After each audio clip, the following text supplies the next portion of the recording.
तो गाइस, ये है आपकी ethics case study part 7। So we have been doing lot many case studies, आगे भी करते जाएंगे क्योंकि हमारा मकसद है एथिक्स में आपके 130 प्लस स्कोर लेकर आना। आंसर राइटिंग में हम क्या सीख रहे हैं केस स्टडीज में कि केस स्टडी को आप टैकल कैसे करते हैं। यूजुअली क्या बोला जाता है, एथिक्स की जो केस स्टडी होती है आपको उसमें मॉरल साइड लेनी होती है, आपको मॉरल स्टैंड, एथिकल स्टैंड लेना होता है। बट बात सिर्फ इतनी नहीं होती है, उसमें प्रैक्टिकलिटी भी देखी जाती है। मेरे कहने का मकसद क्या है, फॉर एग्जांपल आपको बोला जाए कि आपको करप्शन का ऑफर दिया गया है, तो आप करप्शन करेंगे कि नहीं करेंगे, आपको एक साइन करके देने हैं फाइल पे, which is with respect to let us से कुछ भी, टू रिलीज द फूड और release the water, anything like that, कुछ भी नॉर्मल सा काम। नाउ द थिंग इज, आप कहेंगे कि अगर तो ये पब्लिक इंटरेस्ट के खिलाफ है तो मुझे ये नहीं करना चाहिए। क्यों नहीं करना चाहिए मुझे पब्लिक इंटरेस्ट के खिलाफ? क्योंकि दिस इज मॉरली रॉन्ग। सिर्फ इतनी नहीं सोचनी बात, आपने इतनी भी सोचनी है कि लेटर से इस कंसिडरेशन को नहीं भी देखा जाता और मैं साइन कर देता हूं, which is a wrong thing, मुझे नहीं करना चाहिए था साइन।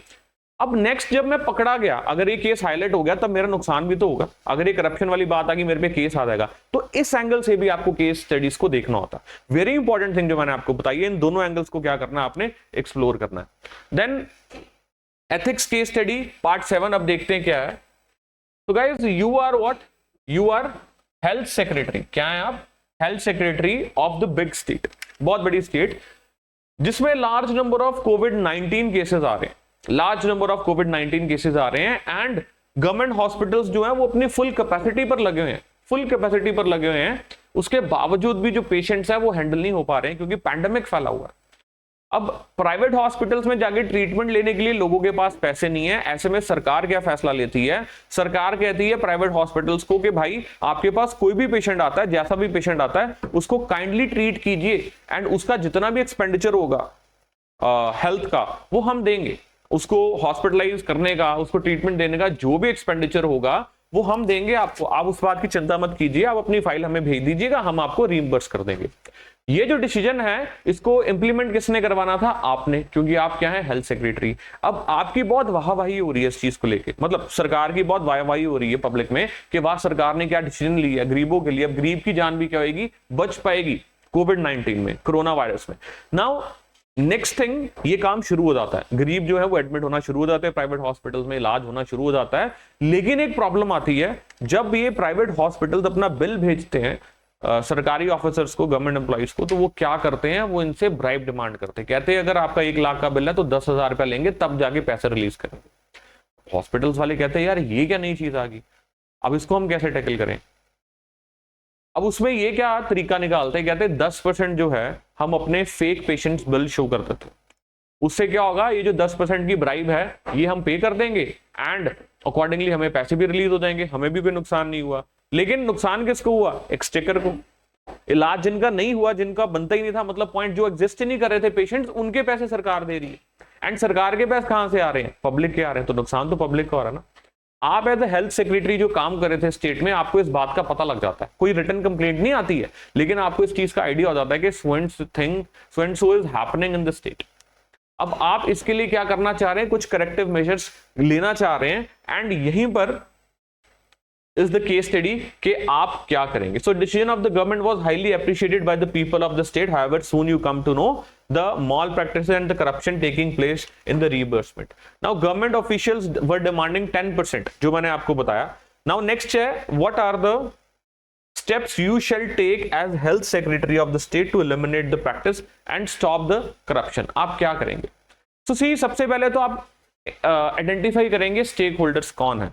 इस केस में स्टेक होल्डर्स क्या हैं? इस केस में स्टेक होल्डर हॉस्पिटल्स हैं, सरकार है, आप खुद हैं, आम जनता है। ये सभी क्या हैं? आपके stakeholders of the case के। इनके ऊपर इंपैक्ट पड़ेगा, कुछ भी आप डिसीजन लेंगे, डायरेक्टली इनडायरेक्टली इनके ऊपर क्या पड़ने वाला है?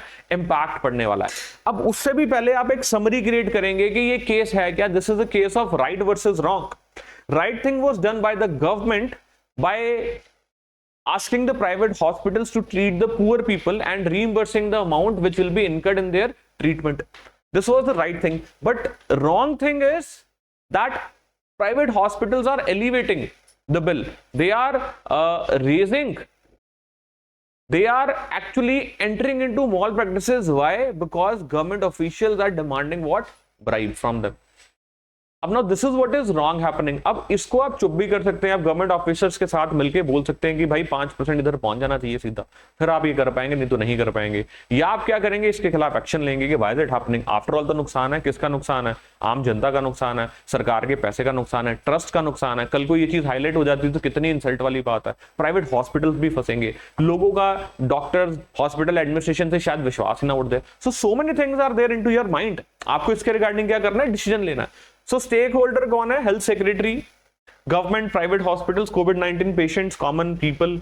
This is the case of right versus wrong. As head of the department, you are responsible for the malpractices happening in your department, and you must accept moral responsibility for the corruption and the malpractices. आप moral responsibility को भी क्या करो, accept कीजिए. You have to do that. The easy option is to ignore the wrongdoing since you have not received any formal or the written complaint. Easy thing तो यही है ना, आपके पास कोई written complaint आई नहीं, आपको किसी ने आके complaint की orally नहीं, कोई भी formal complaint नहीं, ट्रीटमेंट हो रहा है पेशेंट्स का, हाँ जी हो रहा है, पेमेंट्स उनको जा रही है हॉस्पिटल को, हाँ जी जा रही है, कोविड क्या हो रहा है, मैनेज हो रहा है। आप कह सकते हैं यार क्राइसिस ऑलरेडी बढ़ रहे हैं, इसमें अब नई चीज कहाँ लेके आऊं, अब इसको चलने तो जैसे चल रहा है, हो रहा है ना काम, कोई दिक्कत नहीं है। यहाँ पर पेशेंट्स को ट्रीट करना is more important right now, ये बाद में देखी जाएगी चीजें, आप बोल सकते हैं राइट। एंड देन सारी चीज चल रही है, वाहवाही होगी, सरकार की भी होगी, हॉस्पिटल को भी कोई दिक्कत नहीं, जो पैसा खाने वाले वो पैसा भी खा रहे हैं और आप भी अपना 2-4-5% मांग सकते हैं। सो सब कुछ बढ़िया हो रहा है, लेकिन इस चीज को इग्नोर किया जा रहा है कि आपकी जिम्मेवारी क्या बनती थी। इस चीज को इग्नोर किया जा रहा है। एज ए हेल्थ सेक्रेटरी आप अपनी कंसाइंस को क्या जवाब देंगे, जो सरकार के पैसे का नुकसान हो रहा है, जो जनता के पैसे का नुकसान हो रहा है। So, however, अगर आप ये लेते हैं डिसीजन, तो it will be an unethical approach as the government is making undue payment to the private hospitals and allowing corruption in the department. If corruption is exposed later, everyone shall be held responsible, including you. तो मैंने क्या बोला, गलत इसीलिए नहीं करना कि वो गलत है, गलत इसलिए भी नहीं करना क्योंकि वो आपके लिए नुकसान हो सकता है पर्सनली। अगर आप मटेरियलिज्म के तहत भी देखें, अगर आप प्रैक्टिकलिटी के तहत भी देखें, तब भी गलत नहीं करना है, क्योंकि गलत कल को एक्सपोज होगा तो आपका नुकसान होगा, पैसों का भी, इज्जत का भी। मॉरली तो रॉन्ग है ये, तो दोनों चीजें हमें यहां पर देखनी पड़ती हैं। So it is evident that root cause of the malpractices of fake bill by private hospital is the demand for the bribes by the officer. अगर ऑफिसर ब्राइब डिमांड ना करें तो हॉस्पिटल्स जो है इस चीज में एंटर नहीं करेंगे। अब आप क्या एक्शन लेंगे, आपको क्या एक्शन लेना चाहिए? देखिए, आप बहुत सोच समझ के इसके खिलाफ एक्शन लेंगे। क्या लेंगे? आप प्राइवेट हॉस्पिटल से पहले बात करेंगे, आप administration of the private hospitals को कॉल करेंगे और उनको बोलेंगे कि हम आपके साथ हैं, आप चिंता मत कीजिए, जस्ट लेट अस नो कि कौन से ऑफिसर्स हैं जो ब्राइब डिमांड कर रहे हैं। एंड आप उन ऑफिसर्स को वहां से उठा के जो स्टेट में अपराइट ऑफिसर्स हैं उनको उस जगह पर पोस्ट करेंगे फॉर टाइम बीइंग टेम्परेरीली, ताकि ये जो करप्शन की प्रैक्टिस है ये बंद हो जाए। Then what will you do? You will ask the private hospitals के जो आपने बिल्स फेक लगाए हैं उसको विड्रॉ कर लो। हम आपके ऊपर केस नहीं कर रहे हैं कोई भी, बिकॉज वी नो आपसे क्या किया जा रहा था, ब्राइब मांगी जा रही थी, इसीलिए आप 10% एलिवेट करके दे रहे थे बिल्स को। लेकिन अब हम क्या कह रहे हैं आपको, आप वापस ले लीजिए वो उन बिल्स को, हॉस्पिटल मान जाएगा। एंड इन केस पहले भी अगर फेक बिल्स दिए हैं आपने तो उसके पैसे रिटर्न कर दीजिए सरकार को। एंड अगर आप ऑलरेडी ब्राइब पे कर चुके हैं तो हमें रिटर्न फॉर्म में लिख के बता दीजिए कि भाई किस किस को पैसे दिए हैं आपने, उसके बाद हम अपने मैटर को क्या कर लेंगे, सॉर्ट आउट कर लेंगे। बट आप फालतू के पैसे ना चार्ज कीजिए, जो किए भी हैं उसको क्या कर दीजिए, वापस कर दीजिए। हम ऑनेस्ट ऑफिसर्स पोस्ट कर रहे हैं, आप उस बात की चिंता ना कीजिए। सो हम सिस्टम में कोई भी गड़बड़ी नहीं कर रहे हैं। हम नहीं कह रहे कि कोविड-19 के बीच में हम डिसरप्शन लेकर आ रहे हैं, डिसरप्शन लाने के बाद क्या होगा, अब नेक्स्ट ट्रीटमेंट नहीं होगा ना। हमने क्या किया, सिर्फ उन लोगों को वहां से उठा के नए ऑफिसर्स बिठा दिए जो कि ऑनेस्टी के लिए जाने जाते हैं। एंड रही बात उन पैसों की जो ऑलरेडी दिए गए हैं, अब हम उनको कोविड पेंडेमिक जब खत्म होगा उसके बाद भी टैकल कर सकते हैं। लेकिन इतना बोल सकते हैं जो ऑलरेडी एलिवेट करके बिल्स आपने दिए उसको वापस ले लो। Don't do that. Okay, so hospitals will do that. So once these officers are identified, they should be immediately transferred and honest officers should be posted in the place. So private hospital must be asked to immediately take corrective measures on their part and withdraw the bills pertaining to the fake patients. In case any payments have already been made, they may be asked to refund the money. उनको क्या बोलना चाहिए कि पैसे वापस कर दीजिए। अगर private hospitals have paid the bribes to the officers, they may be asked to file what? A written complaint with evidence of the bribes. So after the complaint is received, उसके बाद investigation proper शुरू कर दी जाएगी under the Prevention of Corruption Act. So this is what you need to do in this case, and this is a very good case study. समझिए इस चीज को, आप क्या कर रहे हैं, आप पहले पूरी सर्कमस्टांस को एनालाइज कर रहे हैं, कॉन्फ्लिक्ट देख रहे हैं, स्टेक होल्डर्स को समझ रहे हैं, एंड देन आप लिख रहे हैं कि प्रॉब्लम क्या है, फिर उसके बाद क्या इसके ऑप्शंस अवेलेबल हैं, आप उसमें से क्या चूज करेंगे। So private hospitals must be assured of timely payment, हम उनको टाइमली पेमेंट देंगे और इनकरेज करूंगा, मतलब आपको इनकरेज करना चाहिए कि भाई अगर ऐसी प्रॉब्लम दोबारा आती है डायरेक्टली मुझे कॉल कीजिए, लेकिन इन कामों में मत पड़िए, आपका तो काम ही इतना बड़ी है, आप तो लोग आपको भगवान मानते हैं। Don't do this.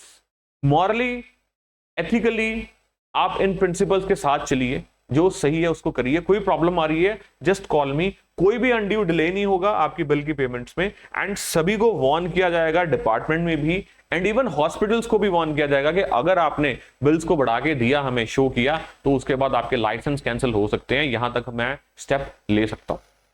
I hope guys it is clear to you. तो ये बड़ी इंटरेस्टिंग केस स्टडी थी, ऐसी और इंटरेस्टिंग केस स्टडीज आपके लिए लेकर आते रहेंगे हम। Thank you very much.